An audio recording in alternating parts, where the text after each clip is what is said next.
Welcome to Design Minded, coming to you from 99.1 WQRT-LP FM, Indianapolis, a program that explores how design impacts our physical environment and quality of life, sometimes for the better, sometimes not. I'm your host, Lee Alig, architect and developer, with collaborator Steve Mannheimer, an artist and professor emeritus of informatics at Indiana University, Indianapolis.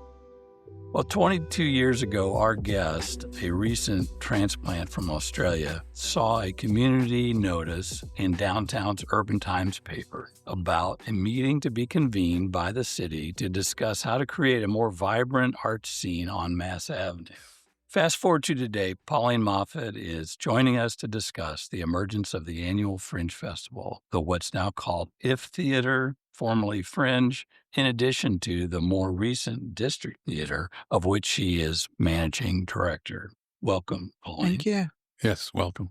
Your background was PR and marketing, and your husband, Lee Dykstra, was and still is an accomplished motorsports engineer. You moved here in 2004, and you made an early decision to live downtown. And after attending that Mass Avenue meeting I referenced, the fateful decision was made to launch the IndyFringe Festival. Can you tell us a little bit about what happened next? So it was sort of like a happy accident. I always say that the Urban Times is like the Bible of downtown. I read it from cover to cover because you're likely to get some little gems. And that was one of those gems. It was like 3 paragraphs that said, we're having a Fringe Festival in Indianapolis.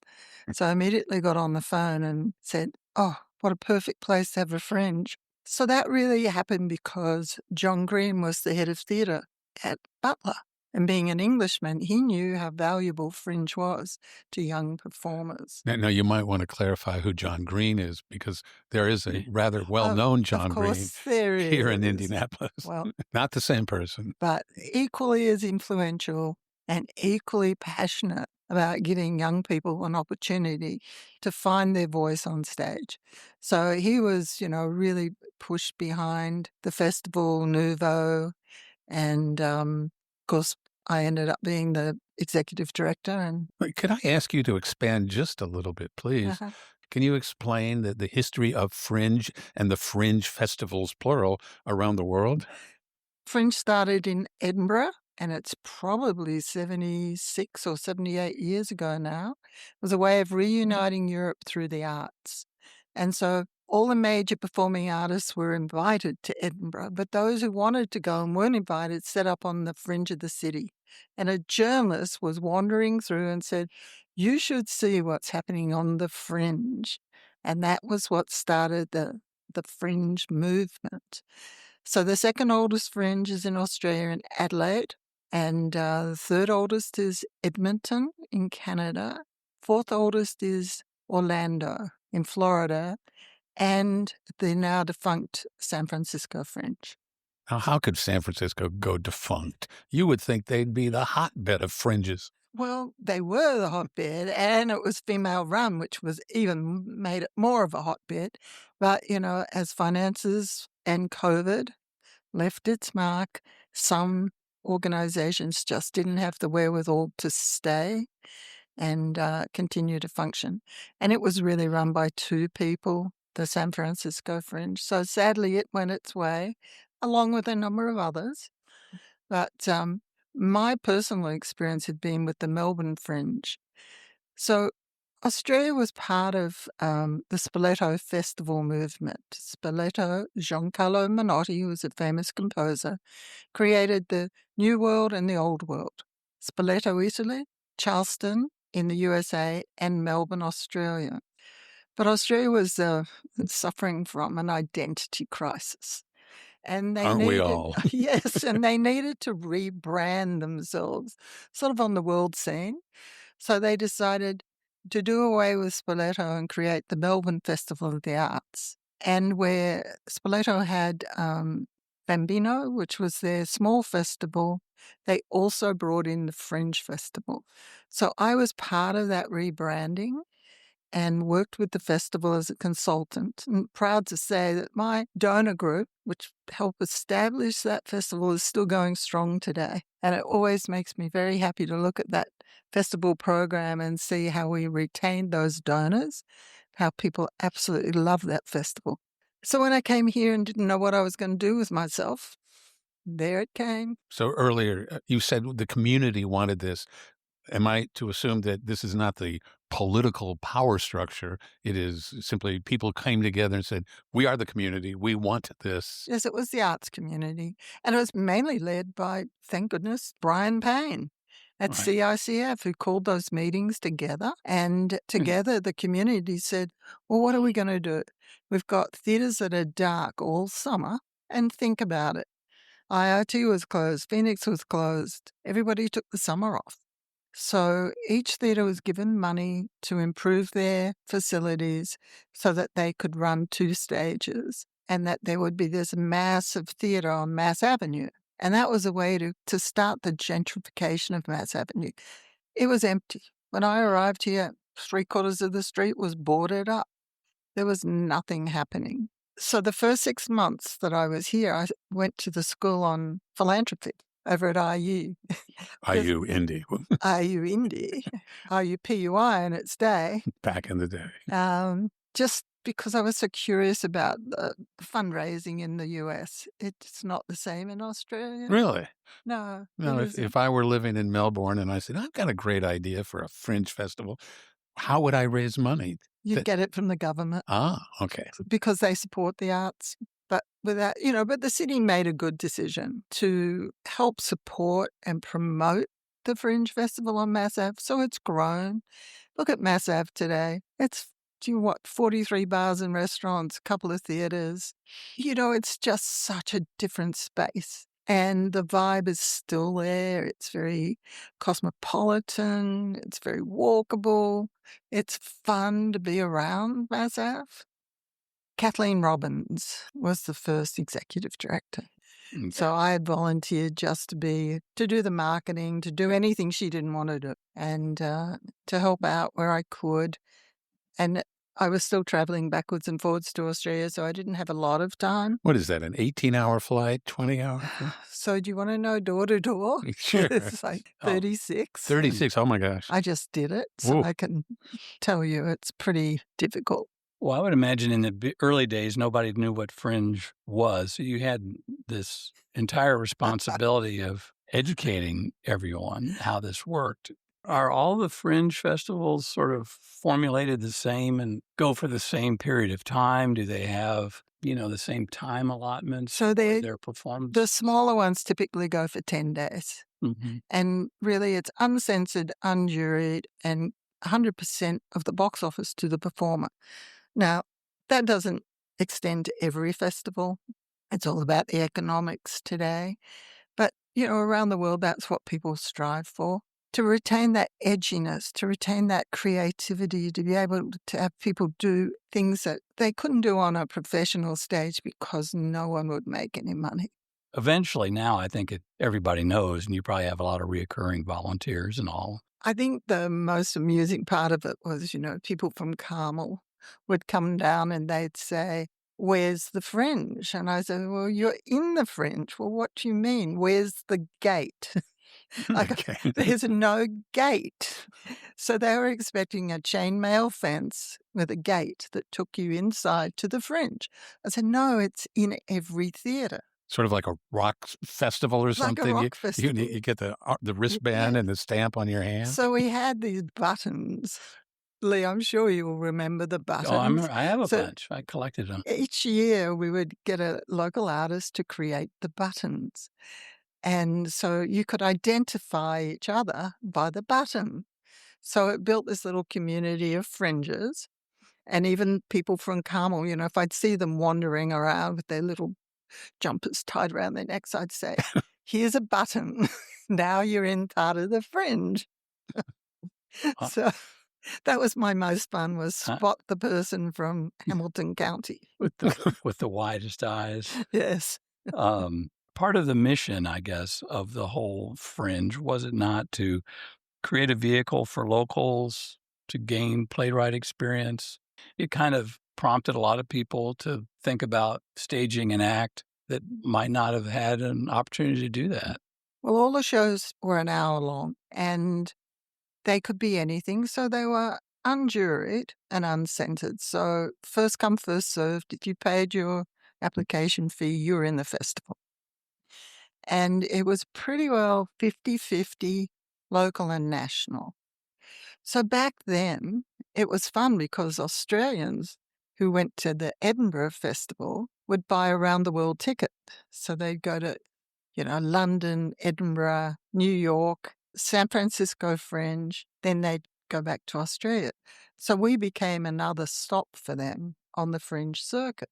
It used to be you could buy a round-the-world ticket as long as you kept moving in one direction. Yes, exactly. So as long as you keep going west. Exactly. You're fine. Yeah. You're fine. So we had a lot of Australians came. So we had a nice big international component.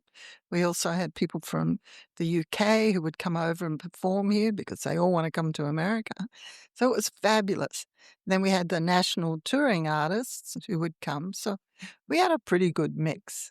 Is it always the same month of the year? Or? Always August.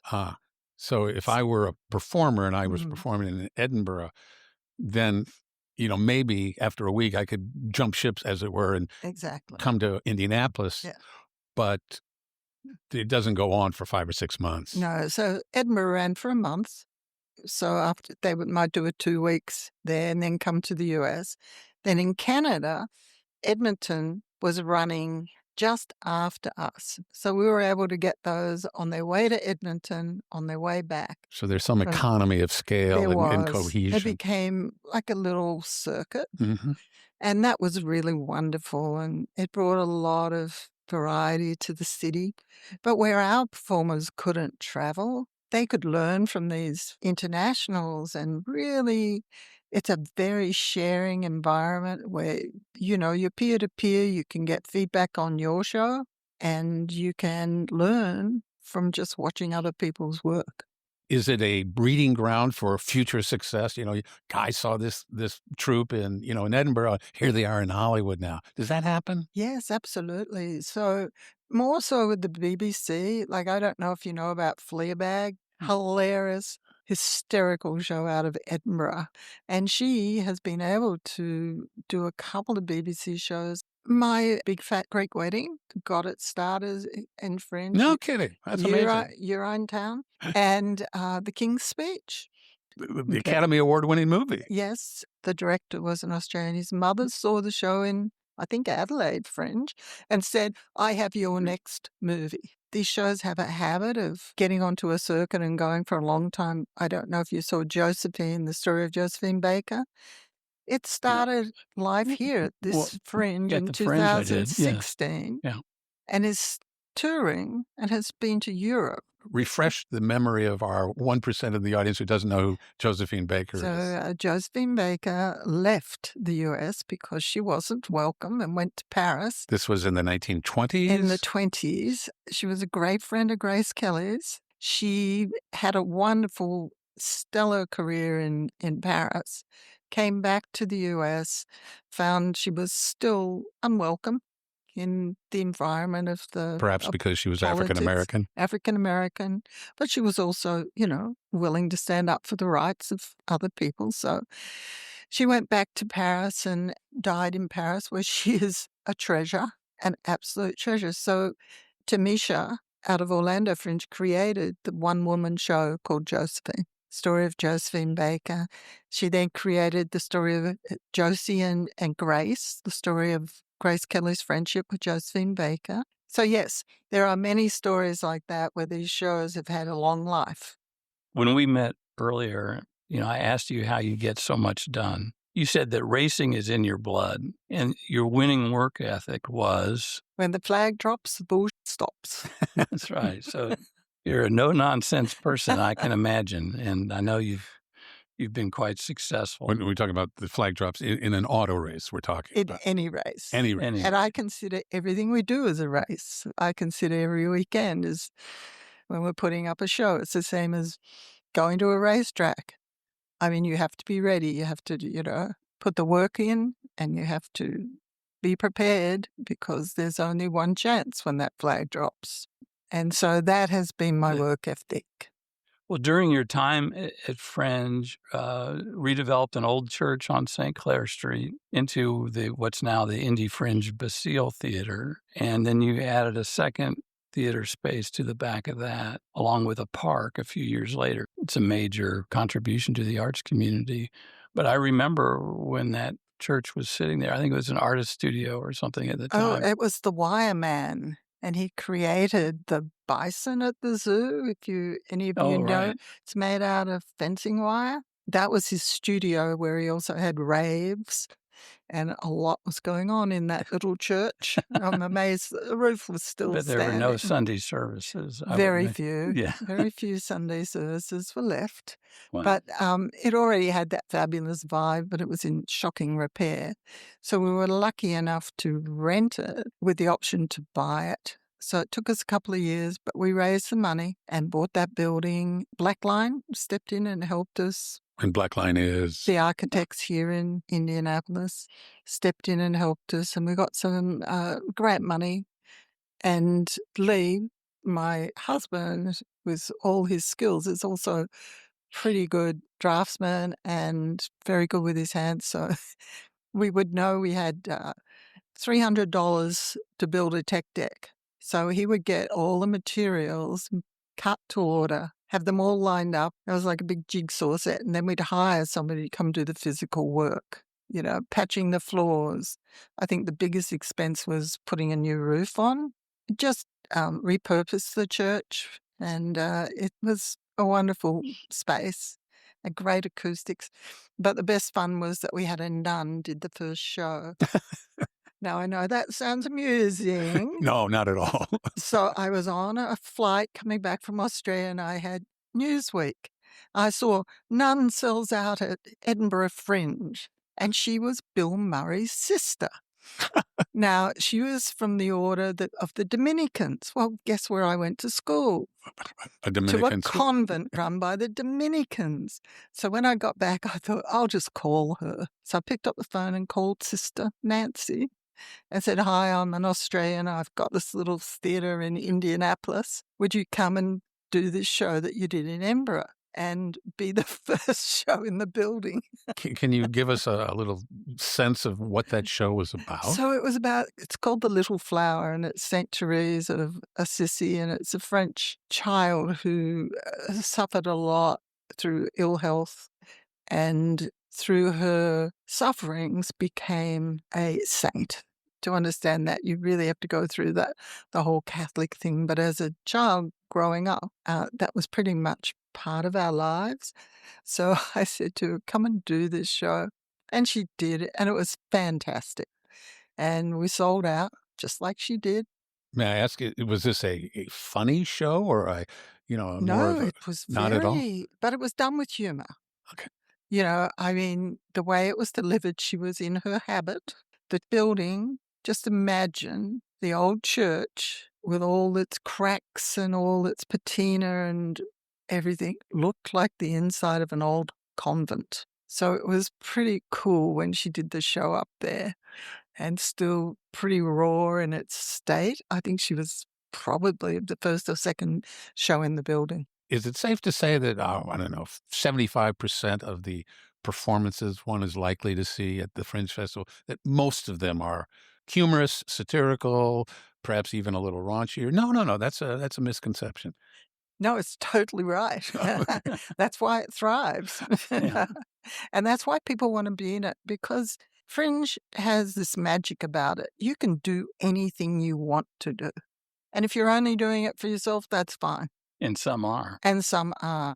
But It's like therapy. It is like therapy, but it crosses all boundaries. I mean, there's a lot about, I grew up in a certain religion and I want to get this off my chest, but done in a humorous way. There's a lot about parents and parenting, just about everything. But there are some pretty heavy dramas and historical dramas, sends up parodies. Good for the soul. It's what every city needs, and small cities thrive on Fringe festivals. Have there been any live animal acts? Actually, Good question. yes. I thought there had been. We I just we couldn't did. remember. We did. We had some reptile guy brought all these little reptiles. Yeah. So it's a little bit of a circus too. It is very much a circus. Yeah. So Its after new name. COVID, you completely shifted gears. Well, I retired, thought I'd go do something else. That lasted a week. 1 week. Yeah. And Brian said, you'd better come and... Brian Payne, we're talking about. Brian Payne. Who was the head of the CICF, which was the Yes. Central Indiana Community Foundation. So the history of Theatre on the Square was that when Ron retired and headed off to Puerto Vallarta, he left, and it was run by a board and a couple of general managers. But as time will tell, it started to wane, because if you don't have that passion from the top down, that can happen. So nobody wanted it to become another bar or restaurant. And Brian Payne had the vision and said, we have to arts and culture on Mass Avenue. So how are we going to do it? We better save this building. And Brian's a trained actor himself. And Brian is an actor. So he knew how important it was to keep that theatre alive. So the board took it over in 2017. They had an RFP. IndyFringe managed it. I managed it until 2020. And then he said, you'd better come over here and take it over, because the RFP at 3 years had run out. So I just went over. I said, I'll stay for a year. Still there. Theatre on the Square had moved there, I think, in 88 from Fountain Square, hence Theatre on the Square, to Mass Avenue. But the building had fallen into disrepair. It looked tired and jaded. So a lot of work went into giving it a new face, basically got a facelift. Functionally, is it still operating the same? It It's had the two same theaters. configuration, 60 seats in the smaller theatre, which is now named the Brian Payne Theatre. It's very nice. It's appropriate. And a 120-seat theatre is the main stage. Does Brian come every year and do a little monologue or something? Well, Brian has been the board chair since 2017. He just rolled off. Okay. And we want to say... He served his time. Thank you, Brian, for everything you've done for, first of all, Indianapolis, then the Fringe, then saving the theatre, and making sure that the district theatre thrived. So, he really did understand how important it was to have good theatres on Mass Avenue. Do the fringe festivals in other cities go through, I don't know, a cyclical waxing and waning? They're thriving and robust for 5 or 6 years, and then perhaps leadership changes and they lose a little energy, but it comes back within 2 or 3 years. So I think the ones that own their buildings continue at the same level. They're able to sustain that. But where you've gone into vacant spaces, and that becomes gentrified and you get pushed out, a bit like Mass Ave had 11 galleries when I first went there. There's one left. Right. So, but the same thing happened to Fringe too. Well, the reason we survived at Fringe was we said, we have to own this building. And it was the only thing on the avenue that we could afford to own. It was derelict, in shocking shape. Nobody else wanted it, an old church. So owning the building helps. Now, it is very cyclical for other cities and small cities particularly, when they have to keep finding space.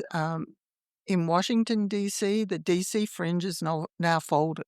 Who would think in Washington it would fold? They probably got out early when all the funding was going to disappear anyway. They saw the writing on. They saw the writing on the wall. And, so that is difficult. There's a few other fringes that barely make it through every year, but they do it because of the passion of the performers and the patrons who keep coming. Does each fringe have to raise a reasonable chunk of money every year to keep things going? Well, they have to pay staff. Right. And they're probably minimal. And it's seasonal staff to run the festival. But the gate mostly goes to the performers. So if you don't have that chunk of money from your local government or city or funders, you can't do it. Is there a ballpark? It's going to take $50,000. It's going to take $100,000. Look, it's probably more like $100,000 that you need to run a Fringe Festival and do it well. You know, the most important part of a Fringe Festival is the beer tent. So you've got to have somewhere to have a beer tent. And if you don't have decent theatres, you have to build them. We were talking earlier about the Adelaide Fringe in Australia, which is the second oldest fringe. It's held entirely in parks. And in tents? In tents. These amazing Spiegel tents from Europe, which they ship out to Australia. They first go to Perth and they set up a tent city. They're beautiful. They're historic touring circus tents.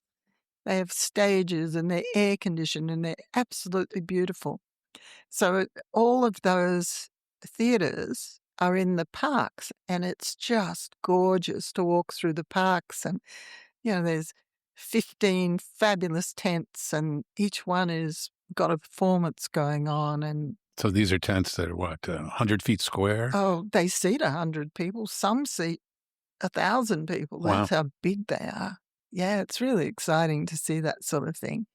But of course, we tried the tent one year, but the noise and the fire engines and everything going through just was a bit it was a bit challenging to do that sort of thing. You want to be out on a big farm somewhere. You need to be out in a big park. Mm-hmm. And of course, Adelaide being the city of churches, fairly quiet. You've been running district theatre now for 4 or 5 years. So what kind of programming has evolved there? Tried to be true to the original founder's intention, which was Ron Spencer, which was to bring musical theatre, joy and happiness, basically, and remember the LGBTQ theatre roots.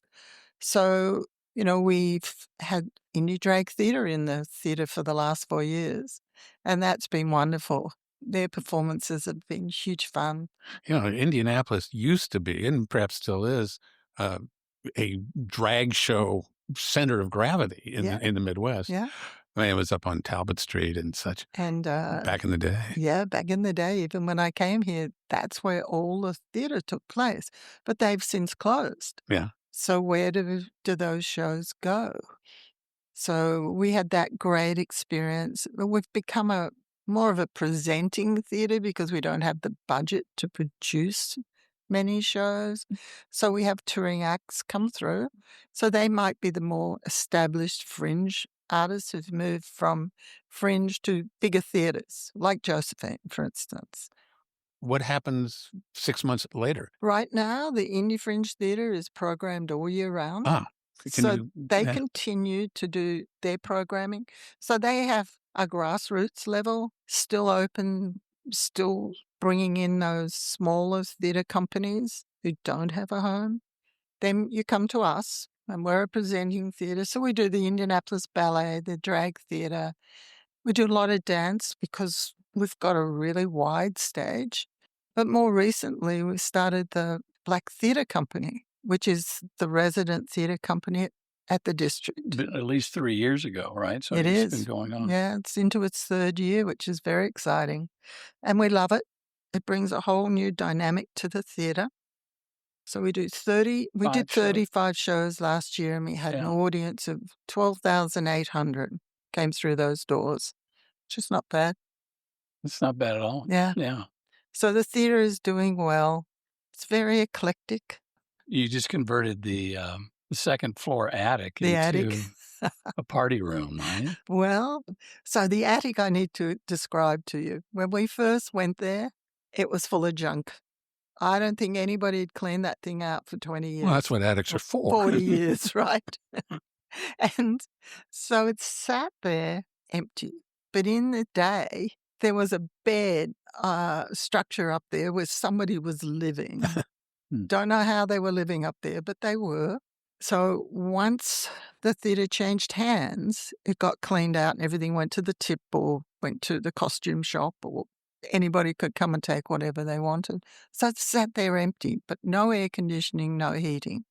So you could really only go up there for a month either end of the year.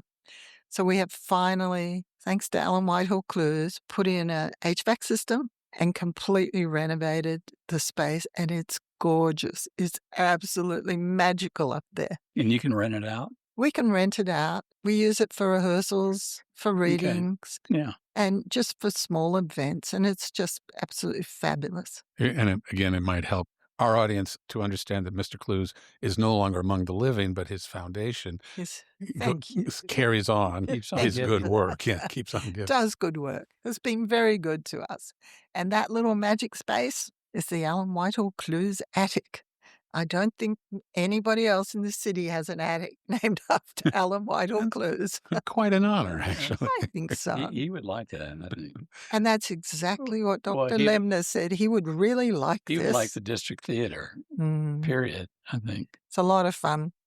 So when the board decided to envisage what would that theatre look like, Hmm. it was definitely to serve a population that didn't have a voice, that needed a stage where they could have an authentic show that reflected their own communities. So we and the board raised the money for the first Black Theatre Company in residence. So we raised enough money for 4 years for them to be able to put on shows, get the rights to the best contemporary theatre in the US, and stage Black plays. Whether they were musicals or dramas or anything they wanted to do, they could do it. And it's been quite a journey, and it's exciting to see the sort of work that they're doing. Last year we had The Mountaintop, which was the story of Martin Luther King's last night, reimagined. And then the next morning, it was the night after he'd made his famous speech. The next morning, he's assassinated. And it's this space, this night, where he reflects on who he is. And that was amazing. Grown men were crying. They were leaving that theatre with tears running down their faces. It was a beautiful performance. They also did a great show called Ain't No Mo. It was a parody. And if every Black person was offered a one-way ticket back to Africa, would you take it? And the muse at the gate was a gay airline stewardess with her little bag where she would pop all the ideas and things that you wanted to get rid of as you boarded the plane. And it was a series of wonderful vignettes about the church and about life and all those things. And again, it was an absolute delight to see that sort of performance on our stage. It was really great because it parodied the world. The Indianapolis Black Theatre Company is putting on the Black Solo Fest. And so that is 6 shows over 4 days. And when will that be? It starts on the 28th of January, finishes on February the 1st. It's music and storytelling, and the shows are written by members of the troupe of the Black Theatre Company. And this will be at District Theater? At the District. So, which is on Massachusetts Avenue. On Mass Avenue. So it's in the Brian Payne Theatre and Main Stage and the attic, which will be fun. Oh, really? In the attic, too? So not too sure what they're doing in the attic, but we'll see. Go to our website. All the tickets are there, and it's pretty cheap, actually. All local performers. Miss Grenadine, which is the drag show, which is the story of Miss Grenadine's life in New York City, should be very interesting because he spent 20 years immersed in that culture of New York City. So I'm quite interested to see that show. And a few of the others are more established actors, but, it's the whole gamut of performances, and they're 1-hour shows. There's enough to see, and you can go from one show to the next show to the next show. There's no long waits in between. And then in the Brian Payne Theatre, there's also, open mics and a slam. So you come in, there's prizes, and you compete against each other with, the most amazing poetry. I mean, if you haven't been to a slam, it's really worth going and just see how competitive these artists are and how clever they are. I love poetry slams. It's one of my favorite things.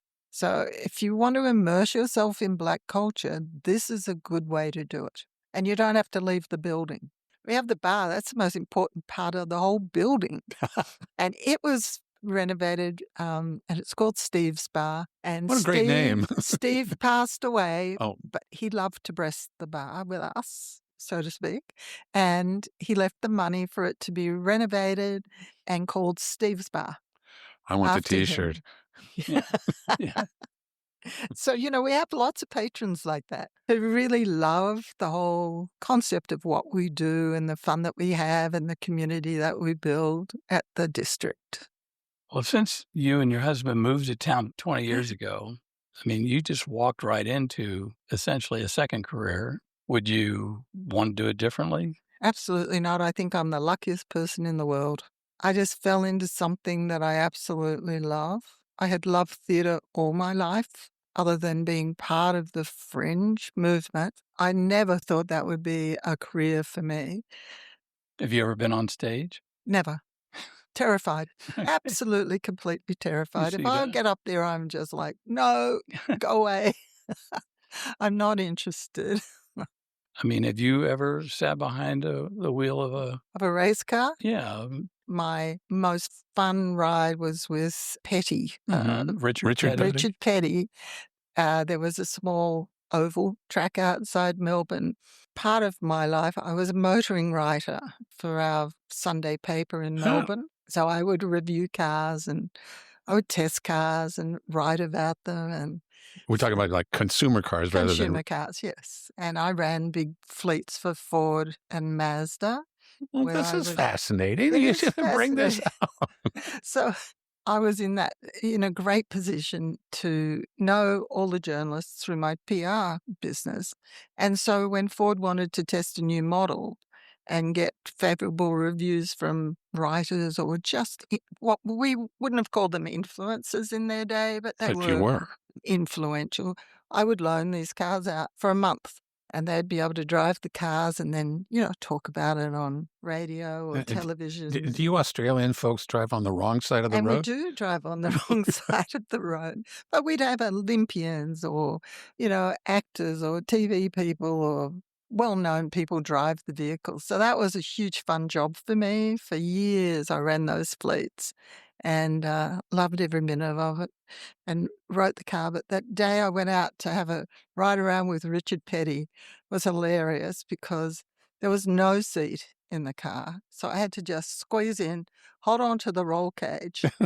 And of course, they don't change gears. They put it in gear and then that's it. He went, look, no hands. He's just going around in a big circle. Wow. And that was fun. So what about Indianapolis have you really connected with other than North Mass Avenue? I was very lucky when I first came to Indy to tell my husband I was not living in a suburb. I said, put me in a suburb, I will wither and die, and I will leave. So I made that pretty clear. And You so might not have been reading the Urban Times. If I you would had been. never have read the Urban Times if I'd been in another place. Yeah. Lee loves the Fever. And don't forget, Fever had their renaissance just as Fringe was starting. So we used to partner with the Fever, and that was wonderful. And the Fever had Australian players. We were lucky also to do this grassroots thing because when Indy 11 started, we partnered with them, and our new theatre was called the Indy 11 Theatre. So we were able to do sport and the arts and bring that together. So once again, we partnered with those organizations that were growing within the city as we were growing and shared the vision, and particularly shared the vision of Mass Ave. And, it was people like Sherry and Tom Batista who helped develop that 800 block of Mass Avenue, and David Andrzejczyk and Bill Brooks, editor of the Urban Times, who kept us informed.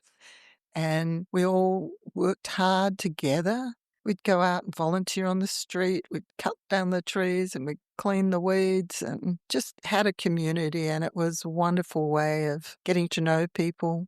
We had volunteer housing and people would open their homes to performers. And long friendships have been formed where people still go back to the same house. They say, I want to stay with MJ or I want to stay with so-and-so. And you can't replace that. That's community. And that's what makes Mass Ave so interesting. And I wouldn't have changed a thing. The problem with interviewing somebody like yourself who is replete with knowledge and experience is that we can focus on some aspect of what you've done and completely miss something else. What should we be asking you about that we haven't? Oh, good question. I'm grateful to have been able to travel all of the U.S., particularly when Lee was racing. He's a automotive engineer and designer. let's give him some credibility here. He designed over 30 race cars in his day. So he must love Indianapolis. Well, he does love Indy, and he now loves theatre. His engineering skills translated to everything we ever needed to do. And so Lee would do all the CAD drawings and design everything, and then, what he couldn't do, the architects would do, but always had the vision first. And it was thanks to him, because I do think he was a frustrated architect. Okay. Yeah. And so when he retired from racing, he retired to help me, basically. Is there a way to bring racing and its saga, if you will, into the theatrical realm? So a guy out of Detroit, a playwright, came to me and he said he had a play he'd written about Amelia Earhart when she actually raced at the Indy 500. And who knew that? Yes, who knew that? I don't think she raced very well or for very long, but she certainly had a shot. And it was a great little play, which he brought and staged during that 500 month. And it was, really cool fun to do that. One of the other things I've loved is our training and development program, where we've been doing stories of Indiana Avenue and finding out the history of jazz and that really deep cultural history of Black performances on Indiana Avenue. And what a thriving place it was in its day. And there's also a heritage of Black automotive racing. That there's a wonderful book by a fellow named Todd Gould, For Gold and Glory. There was a circuit, a Black racing circuit. I didn't know that. Yes. Huh. Well, that could be a play. There you have it. I will get our little team on that story. Well, we did, the Black Theatre Company did the story of Toni Stone, the female baseball player, who was as good as any of the men and played for, Indianapolis Clowns. Mm-hmm. And that was an amazing story of an amazing woman. And the Indianapolis Clowns were in what was called the Negro Leagues. Yes, correct. Back in the day, before Black athletes were allowed to participate in the national, MLB. So here we have all these great stories of Black races. I need to figure that out and find out. I'll go buy that book. That's right. Well, you're not done yet. No. So what else would I like to see in Indianapolis? Yeah. I would like to see the arts recognized more. I mean, money goes to everything else but the arts. We're all still struggling. We struggle to keep our doors open. We struggle to pay our artists. And yet we contribute so much. If you're coming to see a Pacers game, you're more likely got your spouse who wants to go and see a show. Or if you're coming to a conference in the city, people are looking for things to do. I just feel that, the arts needs to be elevated, and I would like it to be incorporated into their marketing strategies to showcase that we have a thriving theatre scene here. What we need is more money to elevate it and, make it a centre of, say, Black theatre in the Midwest and start to capitalize on that.